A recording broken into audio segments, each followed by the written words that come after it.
খা খা, খেয়ে নে, জলদি জলদি খা। তোদেরকে খাওয়ানোর পর আমার অনেক কাজ আছে।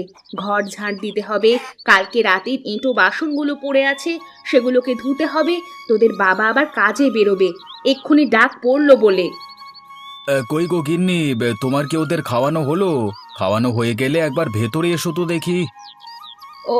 ওই যে দেখলি, বললাম এক্ষুনি ডাক পড়বে আমার। হ্যাঁ হ্যাঁ, যাচ্ছি, কিছুক্ষণ পরে যাচ্ছি।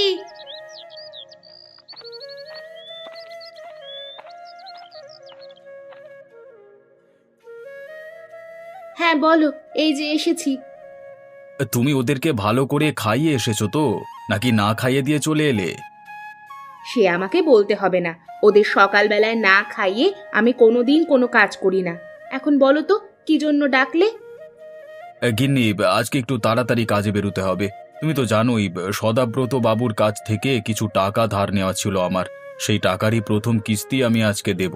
তুমি আমাকে তাড়াতাড়ি করে কয়েকটা খেতে দাও দেখি। হ্যাঁ গো, তুমি একটু অপেক্ষা করো, আমি তোমার জন্য খাবার নিয়ে আসছি।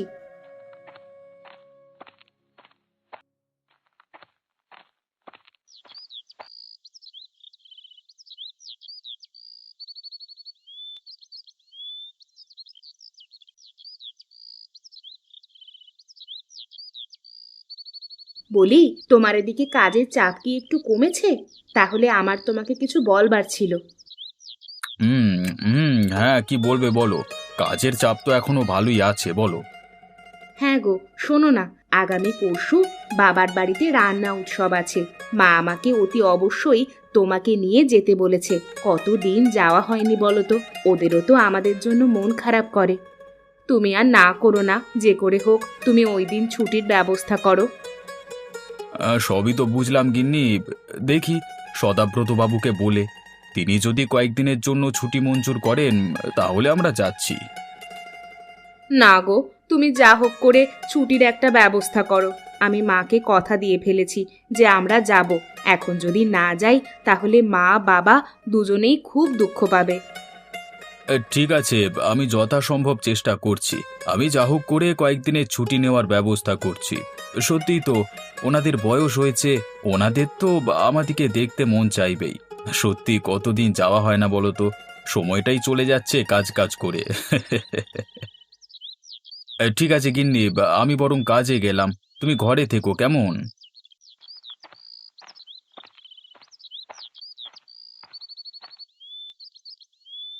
কই গো গিন্নি, তোমার কি চা তৈরি হলো?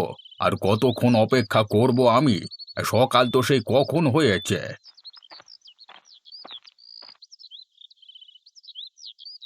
এই নাও তোমার চা। আর কিছু লাগবে?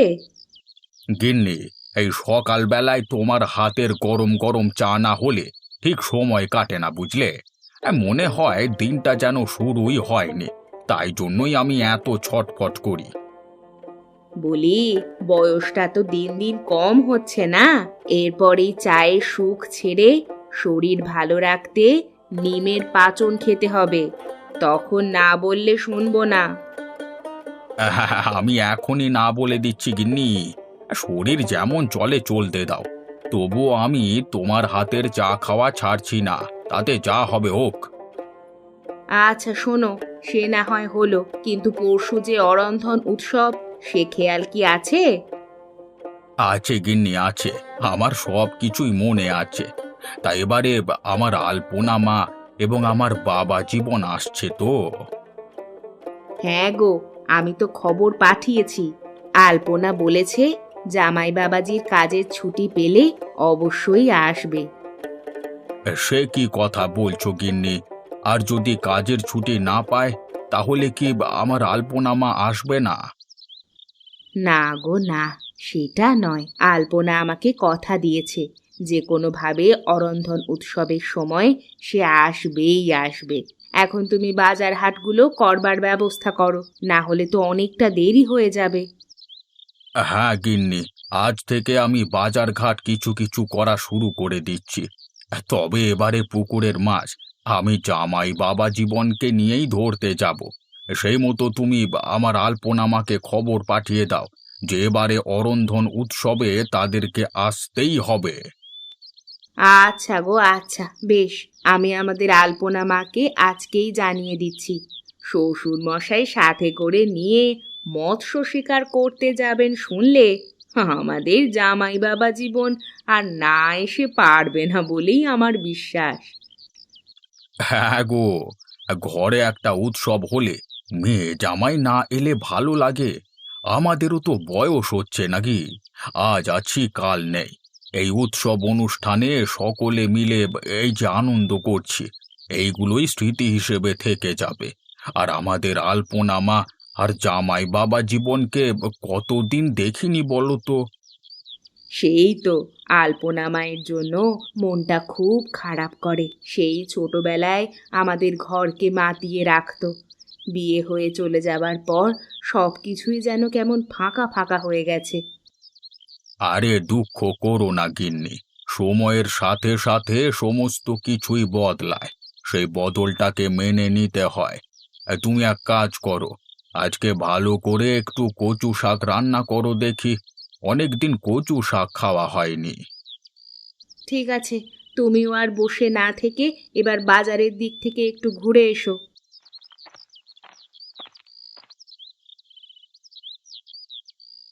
বাবু, আপনার শরীর কেমন আছে?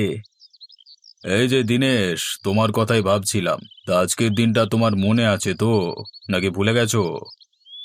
হ্যাঁ, না বাবু, ভুলে যাইনি। আপনি দরকারের সময় আমার এত বড় উপকার করলেন, আর আমি আপনাকে টাকা দেওয়ার সময় ভুলে যাব? এটা কখনো হয়?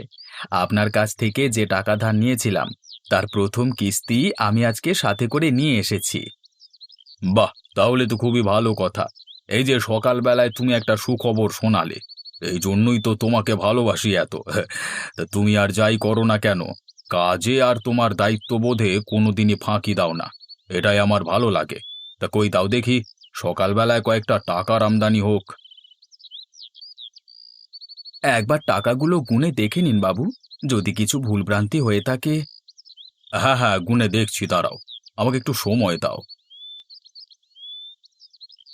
বাহ, এ তো একদম পাই টু পাই হিসেব চোকানো আছে। এরকম করে সময়ের টাকা সময়ে ফেরত দিলে কার না ভালো লাগে বলো দেখি। কিন্তু সবাই তো আর সেটা করে না। তাই জন্যই তো আমার মেজাজটা সারাদিন খিচড়ে থাকে।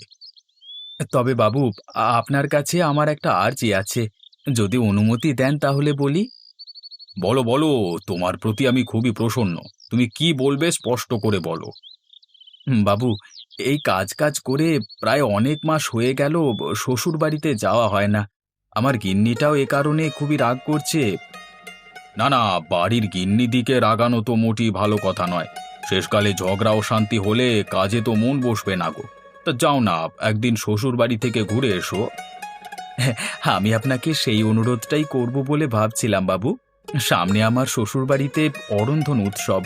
আমার শাশুড়ি মা এবং শ্বশুরমশাই খুব করে বলেছেন যেন আমরা অতি অবশ্যই এ সময়ে ওখানে যাই। এখন আপনি যদি কয়েকটা দিনের ছুটি মঞ্জুর করেন তাহলে খুবই ভালো হয়। বেশ, ছুটি মঞ্জুর করলুম। যাও তোমরা স্বামী স্ত্রীতে বরং অরন্ধন উৎসবে কয়েকদিনের জন্য শ্বশুর বাড়ি থেকে ঘুরে এসো। মনটাও ভালো থাকবে, স্ত্রীর সাথে অশান্তি ঝগড়া হবে না। তার সাথে কয়েকদিন বেরিয়ে এসে কাজের প্রতি মনোযোগ আরও বাড়বে। যাও যাও, আমার অসম্মতি নেই, তুমি কয়েকদিনের জন্য ঘুরে এসো। আপনাকে অসংখ্য ধন্যবাদ বাবু। তাহলে আমি এখন কাজে গেলাম। হ্যাঁ, আজকেও কি গাড়িতে চাল লোড হবে? হ্যাঁ, আজকেও তুমি গোডাউনে চলে যাও, সেখানেই গাড়ি আসবে। শ্রমিকেরা এতক্ষণ চলে গেছে। আচ্ছা বাবু, আমি আসছি।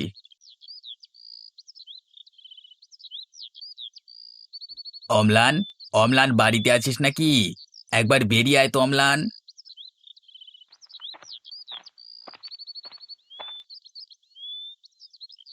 কিরে, তুই বটতলায় গেলি না যে? শরীর খারাপ নাকি? চোখ মুখ দেখে তো শরীর ভালো নেই বলে মনে হচ্ছে রে। হ্যাঁ রে জহির, শরীরটা খুব একটা ভালো নেই, একটু জ্বর জ্বর ভাব আছে। তা ঘরে কি ওষুধপত্র কিছু আছে? ওষুধ কোথায় পাবো বল, তুই তো আমার অবস্থা জানিস। ওষুধ কেনবার মতো কোনো টাকা পয়সা আমার কাছে নেই। তাহলে তো এখানে তোকে একা রেখে যাওয়া যাবে না। চল চল, আমরা বরং তোকে ডাক্তার দেখিয়ে আনি। ডাক্তার যে দেখাবি, টাকা কোথায় পাবি? আমরা তো কাজকর্ম কিছু করি না। ওরে, সে নিয়ে তোকে কোনো চিন্তা করতে হবে না। আমরা গিয়ে ডাক্তারবাবুকে অনুরোধ করব, তিনি নিশ্চয়ই আমাদেরকে ফেরাবেন না। একটা মানুষ অসুস্থ হলে তিনি কোনো মতেই ওষুধ না দিয়ে ফিরিয়ে দেবেন না বলেই আমার বিশ্বাস। ঠিক আছে, তুই যখন বলছিস তাহলে চল একবার ডাক্তারখানা থেকে ঘুরে আসা যাক।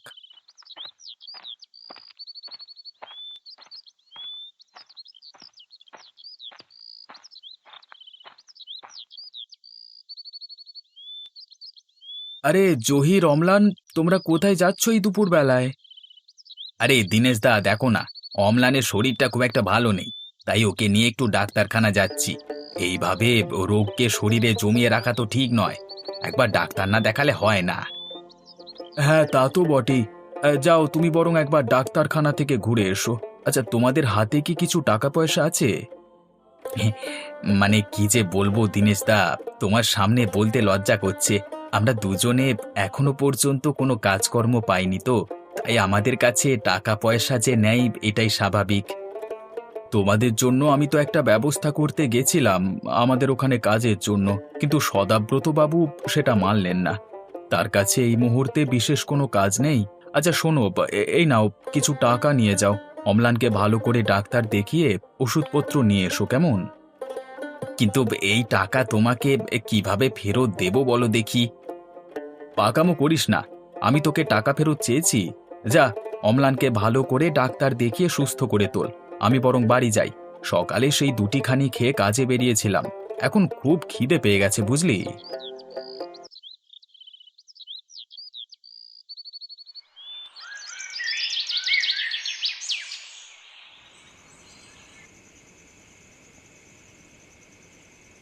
হুম হুম হ্যাঁ গো গিন্নি, দেখো, তোমাকে সুখবরটা দেওয়া হয়নি। অরন্ধন উৎসবে যাওয়ার জন্য আমি বাবুর কাছ থেকে ছুটি মঞ্জুর করে নিয়েছি। বাবু নিজেই বললেন কয়েকদিন শ্বশুর বাড়ি থেকে ঘুরে আসতে। তবে যে তুমি বললে ছুটি পাওয়া মুশকিল হয়ে যাবে, এখন তো দেখছি তোমার বাবুর মন ভালো, তুমি শুধু শুধু আমাকে ভয় দেখালে, তাই তো? আরে না গো গিন্নি, না। আসলেই সদাব্রত বাবু খুব গম্ভীর মানুষ, তিনি সচরাচর কাউকে কাজ থেকে ছুটি দেন না।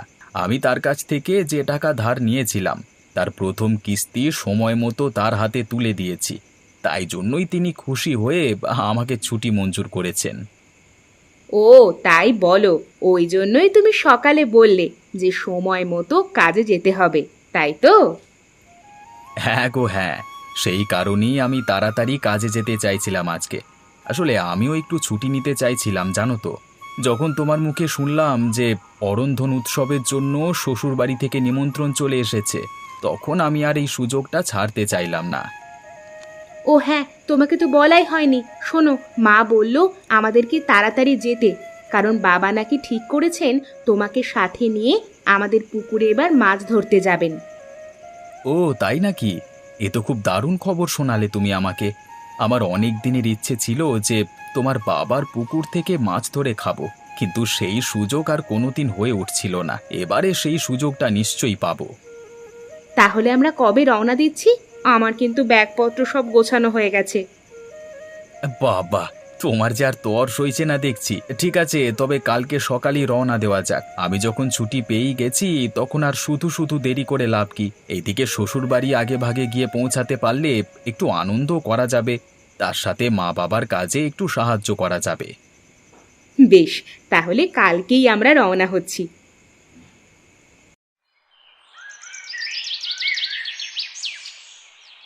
কই গো গিন্নি, আর কতক্ষণ লাগবে?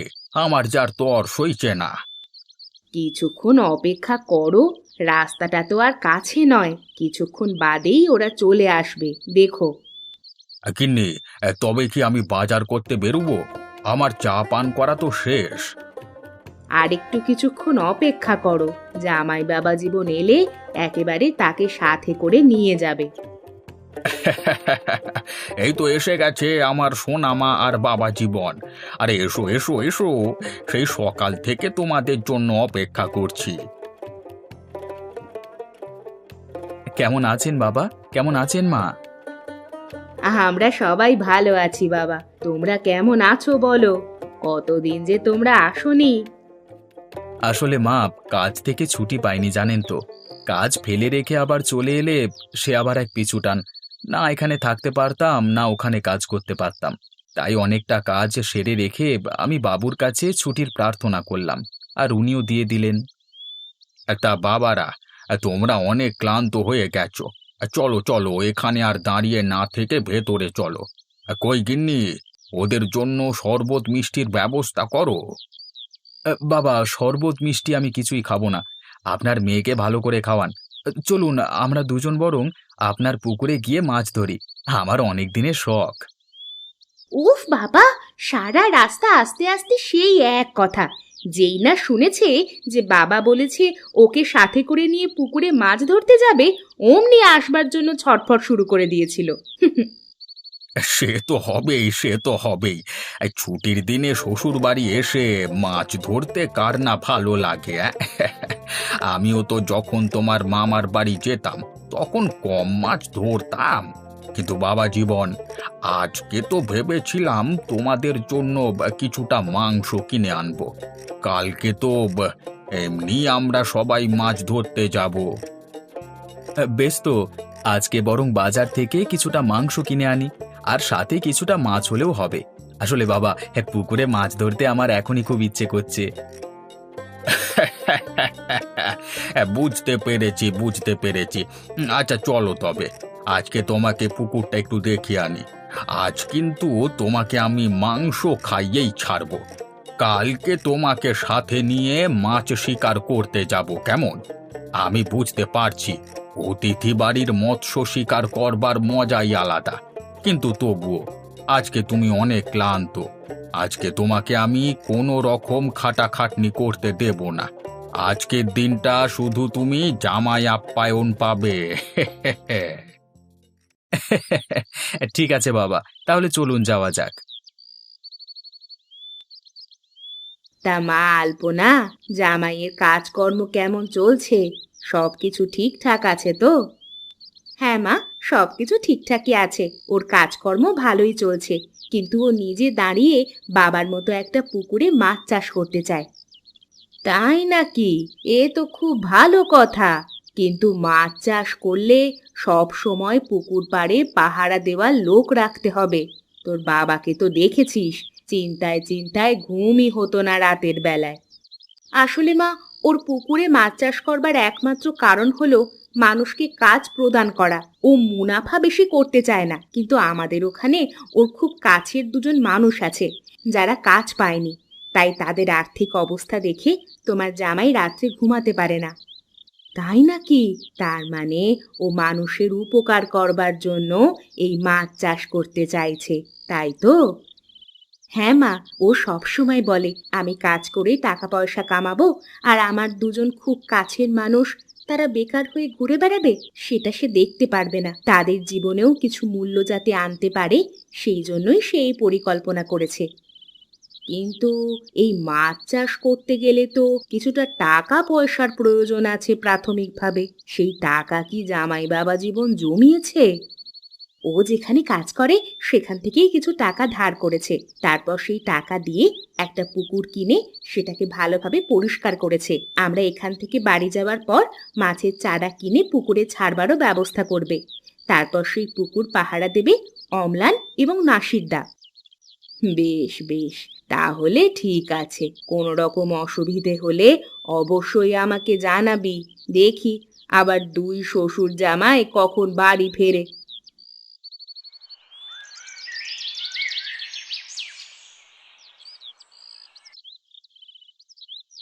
চলো বাবা জীবন, তাহলে আমাদের দুজনের মধ্যে একটা প্রতিযোগিতা হয়ে যাক, কে সবচেয়ে বেশি ওজনের মাছটা তার ছিপে তুলতে পারে।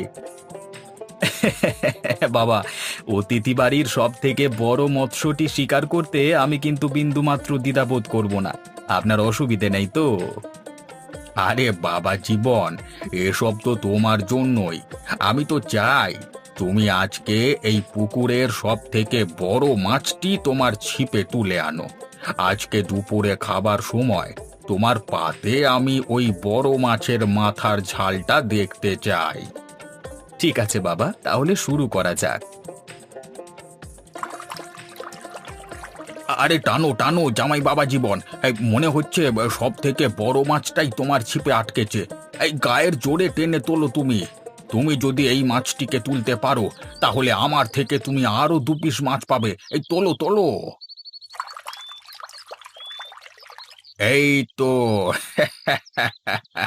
তুমি পেরেছো বাবা জীবন। না, তোমার এলে মাছে বলতে হবে।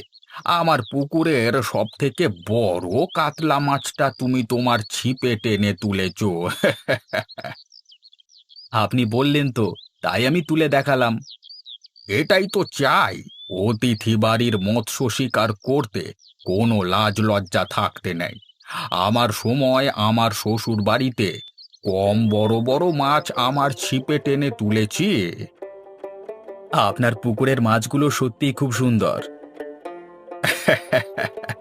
শুধু আমার পুকুরের নয়, এবার থেকে তোমার পুকুরের মাছগুলো এত সুন্দর এবং বড় বড় হবে।